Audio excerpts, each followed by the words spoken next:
Hi, I'm so happy to see you again. Hi, Kelly. It's great to be with you. So we've been talking to all these people about stories, and why we tell them and how we tell them and what their potential is. I don't know if we've talked to anybody who has created more stories from whole cloth than you have. Do you have a point of view after all this storytelling you've been doing for all these decades about why people need and love story? Long ago, Kelly. Yeah, tell me a story about story. That's what I want. I want to cozy up to your fire. Way back in the Pleistocene, we developed an incredible human tool, and it is probably the thing that distinguishes us as human beings, and that would be articulated language with a past tense and a future tense. Mm-hmm. And as soon as you have articulated language with a past tense and a future tense, you have stories. So if you look at what small children do without any prompting before they're, say, 3 or 4, they pick up language, they pick up rhythm and music. Little kids are into that just spontaneously. I remember vividly. Images, once they get some wallpaper and a crayon, it's game over. Picasso time. And storytelling, and they can understand this happens, this happens, this happens, quite a ways before they can do that themselves, but they have the idea. Of cause and effect. There's a narrative thread, maybe not even cause and effect, but sequence. Mm-hmm. So not necessarily this happens because of that, but this happens, and then this happens, and then you turn the page, and this happens. Mm-hmm. So that's really old, and it far predates writing. Mm-hmm. And who are the great storytellers in your life growing up? Growing up, that would be my mother. She's a great storyteller, an oral storyteller. She wasn't a writer in any way.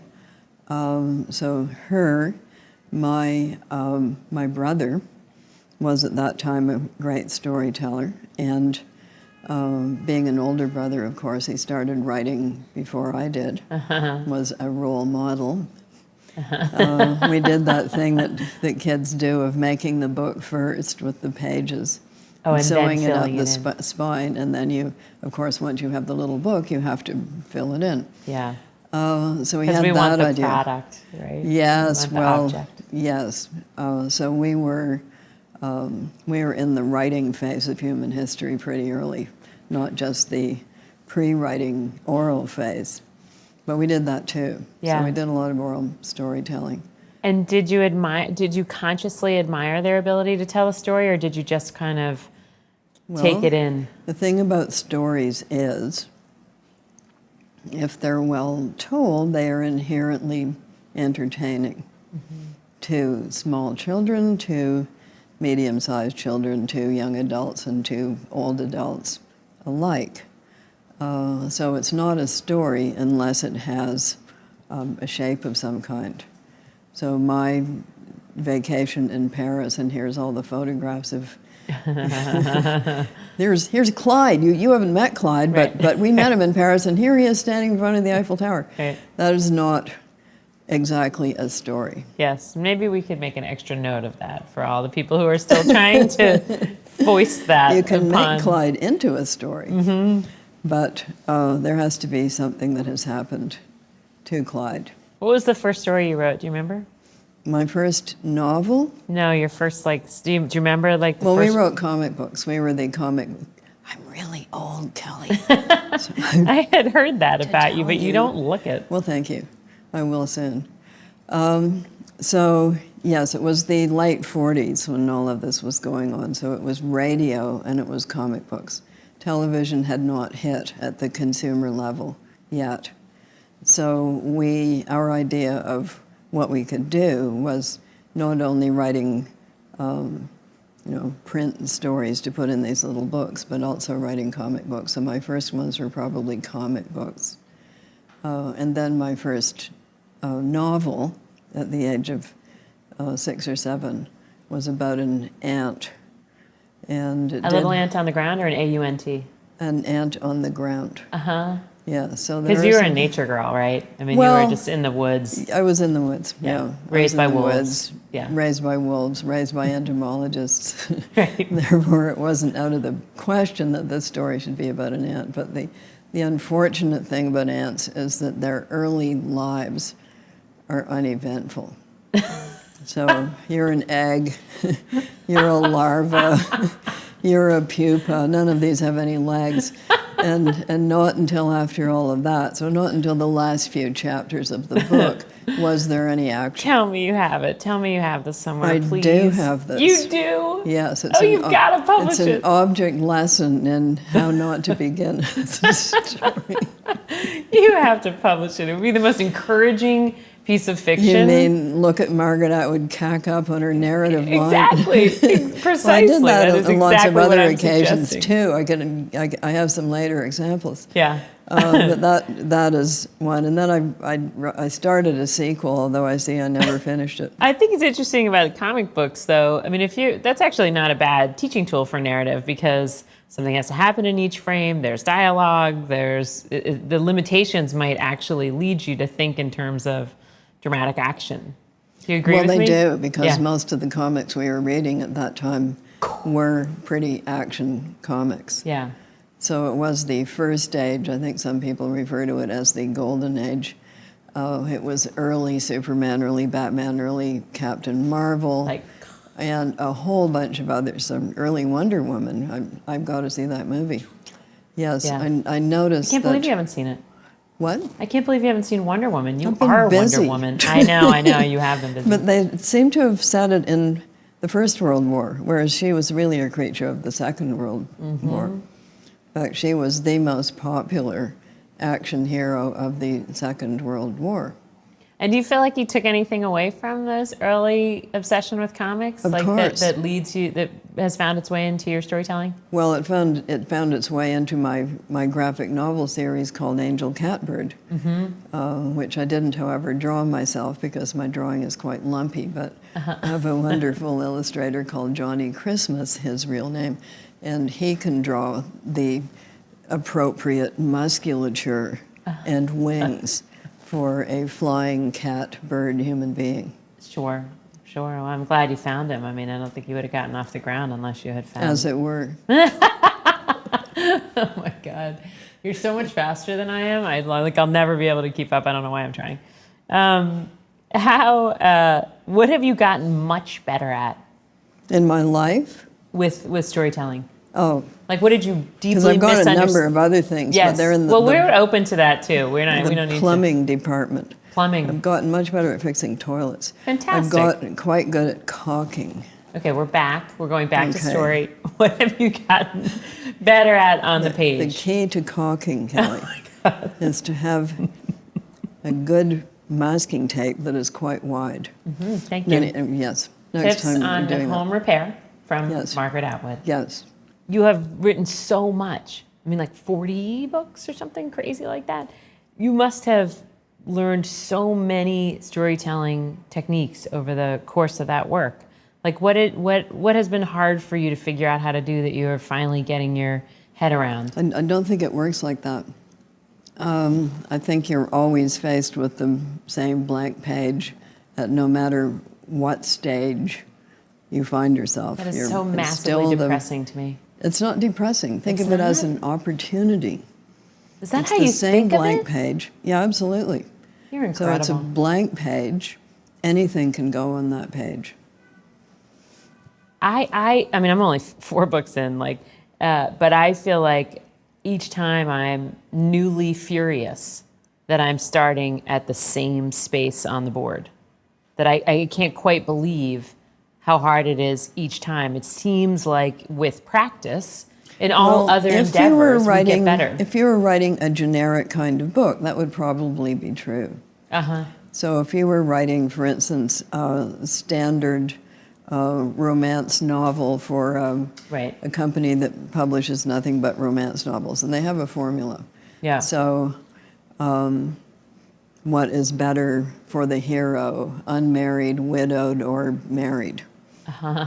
Widowed. Right. You're right. Because it's so You see, sympathetic. you're a natural. Yeah, I'm a natural trash, not pulp How much? fiction. Yeah, thank How you. much younger Feeling should better the heroine already. be than the hero?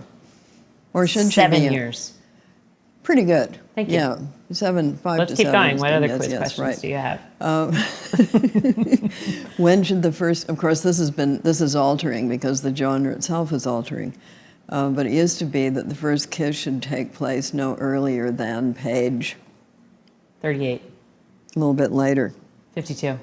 more or less. Yeah, in Yeah. the 60s it used to be, but I think now they're getting sexy. Yes, we're all very Yeah, impatient yeah, now. yeah, yeah, They yes, don't go to they- bed together on the first night. It's kind of a dud. Well, once upon a time, they never went to bed together at all. Mm-hmm. It ended with a proposal, and that was it. Oh, Point Yeah. being that if it's a formula like that, then you can get better at it. yeah.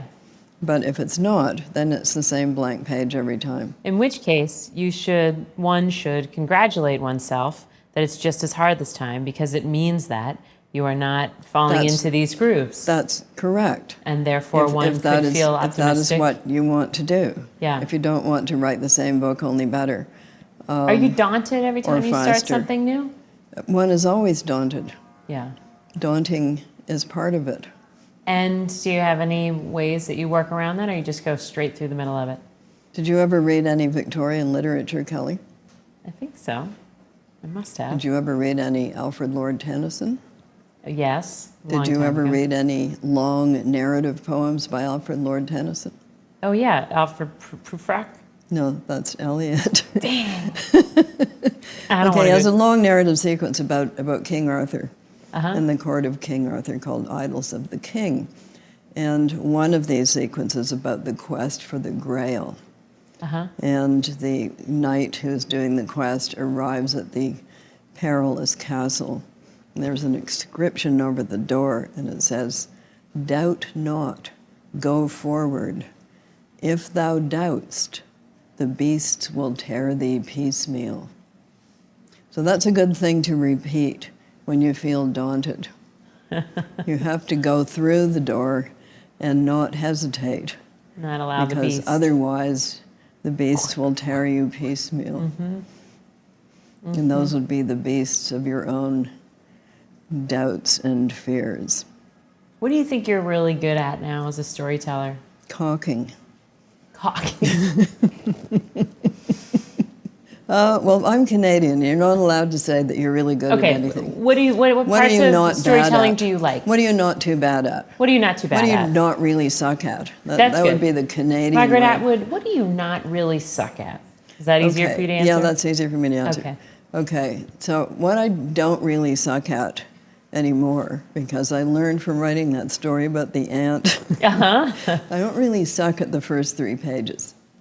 And so when is that a joy for you? to write Canadians them? aren't allowed to have joys, Kelly. God, it's rough being a Canadian. It is, You yeah, have to but be you can get constantly used to it. You modest can get, that's right. And never too happy. I know it's boring. Yeah. They'll say she's too happy. She's self-satisfied. Yeah, that's it, yes. What could be more distasteful to a Canadian Very than to be distasteful. self-satisfied? Yes, bad. How do you when you have a thing you're hot on? Either you've got a character in mind or a theme in mind. Do you always know what bucket it goes in? Do you always know this is a short story, this is a novel, this is an No, essay? it's never a theme. It's always a character, a scene, or a voice. Mm-hmm. So you find out what the theme is later, Mm-hmm. once you're really into it. So I usually know, and sometimes I'm wrong. Uh-huh. But you have things that you care so deeply about. I mean, you're obsessed with the environment. But it's not like a box. Mm-hmm. So the novel is not like a box that you're going to put these things into. What is It's it like? more What's like the a better mud metaphor? pie that you're going to sculpt. Uh-huh. Okay, so it's more like a blob that you're working with. And as you work with it, you find out what it isn't. Uh-huh. And then you squish it up again, and then you make another shape, and maybe that will be the right one. And sometimes it isn't the right one, Kelly, and sometimes it is never the right one. Yeah, how many projects or How stories have many you horrible started that you've- failures have I? Yes, please, tell me Well, more. apart from short stories, which there are numerous ones of those that didn't work out, 2 major novels that I got more than 100 pages into before realizing that this was a total loss and waste of time. And you were sure? They don't linger in at your mind? At that moment? Okay, remember the thing about the ant. Yeah. Right, let's go back to that. The pupa? The pupa? The egg. The egg. The story in which nothing happened for quite a long time. So I had one of those, and it came out of my desire to be more organized, Kelly, which apparently was a mistake, because I tried the filing card method. Talking to other writers, I find that I'm not the only person who has done this. So I was going to be very organized. I was going to have filing cards, and I was going to have 8 characters, and each of them was going to have a section in each of 5 parts of the novel. Quick multiplication will lead you to 40. Understand that there were 40 filing cards. So I wrote things on the filing cards, and I started working my way through the scheme. And I got through it twice, therefore 16 chapters. That's a lot. Yeah. And we knew a lot about these people. We knew what they had for breakfast, what sort of socks they put on, who their boyfriends were, all of these things we knew, but no events had taken place. And I was already up to, you're right, I was already up to about 150 pages, and I thought, this thing is going to be 1,000 pages long. Nothing has happened yet.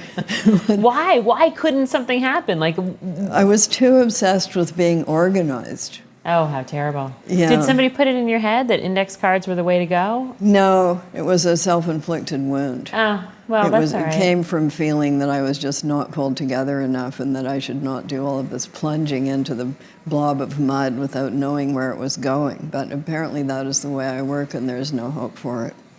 Well, but it's so smart to learn. I mean, I think such a huge part of work for anyone, no matter what they do, is knowing what how doesn't, you do what it. doesn't work for Yes, you. for you. But it does work for other people. I've known people Yes. who have outlined their entire novel on a wall. Right. And I can see the attraction of something like that. I can imagine that it might make you feel a little bit more in control, and like you can see the road ahead a little bit. I think it really would, and I think if you were writing, for instance, a television series, it would be essential. Right. Because you can't just improvise as you go along. Right. You have to know what's going to fit in with what, and you also have to know who's going to play what part at what time. Yes, and often you're collaborating, so you need to be able to show people exactly where the story's going to go. Where are we going? But it doesn't work for me.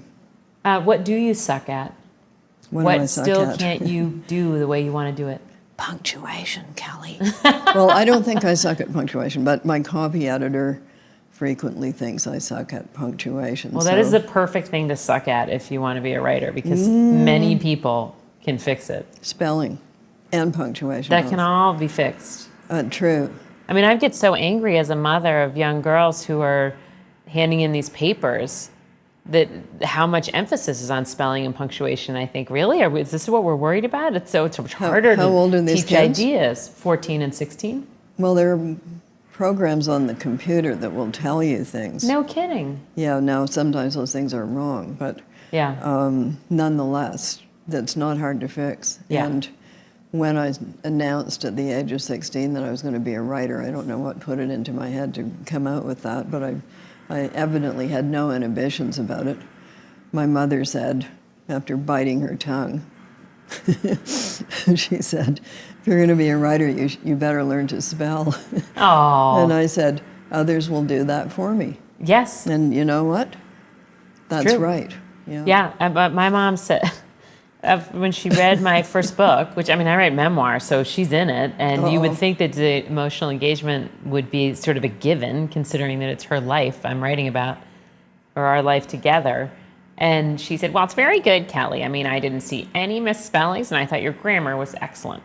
And I was like, that was a backhanded that's what you took away from like 300 pages about our family, is that I know when to say whom? She was delighted that I said whom instead of who. Yeah, it keeps you humble. How distracting? I mean, you're in the middle of this Handmaid's Tale like explosion. And I wonder, how distracting is it for you to have so much other in your life? Like, here's writing and storytelling, and here's all the things that have sprung from it. Is that finding the balance between those two activities and those two, and like, is your mind share taxed? It's always been like that, but this is more. This is crazy, right? Yeah, this is quite insane. Yeah, never could have seen this coming. Not me, no. Yeah. No, I did not see it coming. And neither did, maybe 5 people on the planet. Yeah. There's one pollster, one expert on something or other who saw it coming. And apparently there's a chimpanzee or a famous monkey that picks presidential winners. Oh, dear. And the monkey picked Trump. Oh, but I'm talking about, could you have seen Handmaid's Tale coming? But you're saying, could you have seen Handmaid's Tale and Trump happening at the same time? The two are connected. For sure. For sure. For sure. Yes. Are you pleased with it? Like, do you like what they did with it? Yeah. The series is very well done. The acting is stellar. You can't name anything about it that is not well done. Isn't that wonderful? It is actually to see very it come lucky. to life. And, yeah. Have you seen other stuff come to life of yours that you did not like the way it turned out? You're not allowed Canadians to answer that. are not allowed to be negative. Right. Except but perhaps. Except about themselves. Perhaps. Perhaps. Yes, perhaps. Mm-hmm. Yes. Very but this graceful goes of you. back a long way into the past. Yeah. And does it seem insanely tempting to you to have your stories told twice that way, like the way you tell them on the page, and then to see them told again with different... Well, this has been going on for a while. So we had a feature film in 1990. Mm-hmm. There's been an opera, which is actually pretty good. Really? There's been a ballet. There has been... there's right now a graphic novel. Somebody's turning into a graphic novel. And of course, it's been an audiobook. Claire Danes did a very good rendition of that. Why do you think so many people want to experiment with retelling that story? I think there are some books that escape from their covers and become something recognizable. So if I say Ebenezer Scrooge, you know who that is. Mm-hmm. He's definitely escaped from his own story. He gets into ads for Christmas presents and all sorts of things. And if I say Captain Ahab, you know who that is. So it's just somehow gotten out of the box, I think partly because it's visually so recognizable. Yes. So you have people, for instance, dressing up as handmaids and sitting in legislatures. Wow. That's happened in several different states. That must make you happy. Does that make you happy? Well, no, because I know you're not allowed to be happy. The reason that they are doing it is that they're silently protesting negative laws. Right. So it's perfect in a way because they're not causing a disturbance. They're not saying anything. They're completely silent. They're just sitting there. But everybody knows what they mean. Isn't that incredible? So in that way, it's a recognizable symbol. What did you think you were doing when you were writing that? I mean, were you just inside the story, or did you think this is going to have such... Well, the story is connected with human history, in that I didn't put anything into it that has not happened somewhere, sometime, someplace, and often repeatedly. Mm-hmm. So right now I'm answering a questionnaire from a French publication, and one of the questions they have asked is, what historical facts did you use? So I've got several right from France that will make them very happy. They will recognize their own French Revolution, subject to being people torn apart by mobs. So in the French Revolution, it was the Princesse de Lamballe who was torn apart by a mob. In early Christian history, it was the female philosopher Hypatia of Alexander who was torn apart by fanatical Christians. She was literally shredded. But when you sat down to write that, had you already sort of collected these historical references and thought, I know what I'm doing here, and I know what the rules are of my world, and I know that I'm not going to invent, and I know that I'm going to... Yeah, I knew that I wasn't going to invent. Had I already collected the historical things, they were there. I hadn't been collecting them, but once you start looking for something, so I sometimes say my mind is like your grandmother's attic. There's all kinds of junk up there. But when you want something, you can go up there and start pawing around amongst the, dress forms and old ancestral pictures, and you will find the thing you're looking for. So it's all there, but I don't look at it until I know what thing I want. Yeah. So there's a couple of different ways of doing the research on a book, and one way is to do all the research ahead of time, which I find cluttering, because you often don't know what you need until that moment when you need it. Yes, and also sometimes I feel in different ways that if you invest a little too much up front into something, either making a sentence beautiful or going to the ends of the earth to get some research, then you feel this greater need to use it. Yes, you're you a do. little And too precious then you can about. clog things up. Yeah. So the person who has a lot to say about that is Hilary Mantel. Has written this series about Thomas Cromwell of Henry VIII called Wolf Hall, was the television one. And she did do a lot of research, but that can create a problem. So I tend to do it backwards. I write the story, and then I check out the facts to see if... And you're character-driven. You're seeing Offred first. Character, voice, situation, setting, all of those kinds of things. So it's always a person with a voice someplace, eating something and wearing something. Are you working on something now? I never tell. Okay, we're sort of out of time, so I'm going to ask you my questions now. All right. These are the evil Kelly questions. Name a book you wish you had written. Collected works of Shakespeare. You can't do better than that.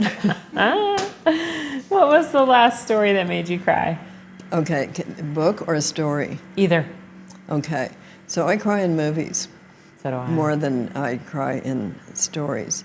And the last one that made me cry was quite recently, because I've just seen the first 2 episodes of Alias Grace, which is coming in September, on September the 25th.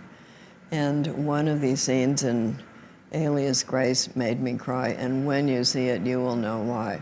If your mother wrote a book about you, what would it be called? My mother would never never have written a book. But supposing that she had, my dad would have written a book. What would his be called? She should have been a botanist. Really? Is that what he wanted you to be? Yes, he did. Because But he my loves mother these- would have written one called "That's Very Nice, Dear," or else "I Raised an Alien." One of those two. Who can't you live without, creatively speaking? Well, there's a lot of them, but I guess I just have to sort of pick one out of the air, because otherwise you're not going to be satisfied, are you? No, I'm not. William Blake. If you could get everyone in the world to read one book, what would it be? All right, so we live in difficult times, Kelly. Yes, we do. Margaret. So it would either be a book called Behave, which is about human behavior from every possible point of view, because we really need to know why we do the things we do, including a lot of the bad things we do as human beings. And the name of the author of that book is Sidplowski, and it just came out, Behave. It's 800 pages long. Enjoy yourself.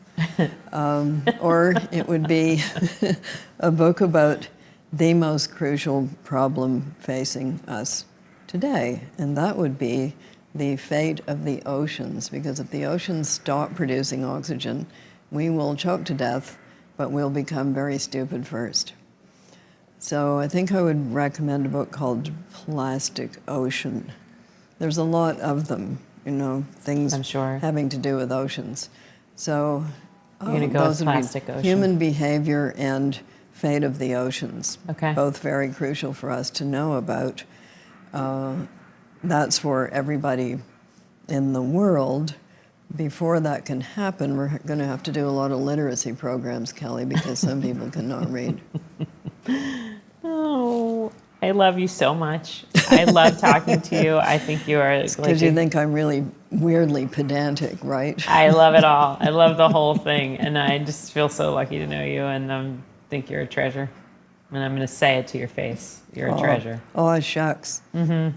Thanks.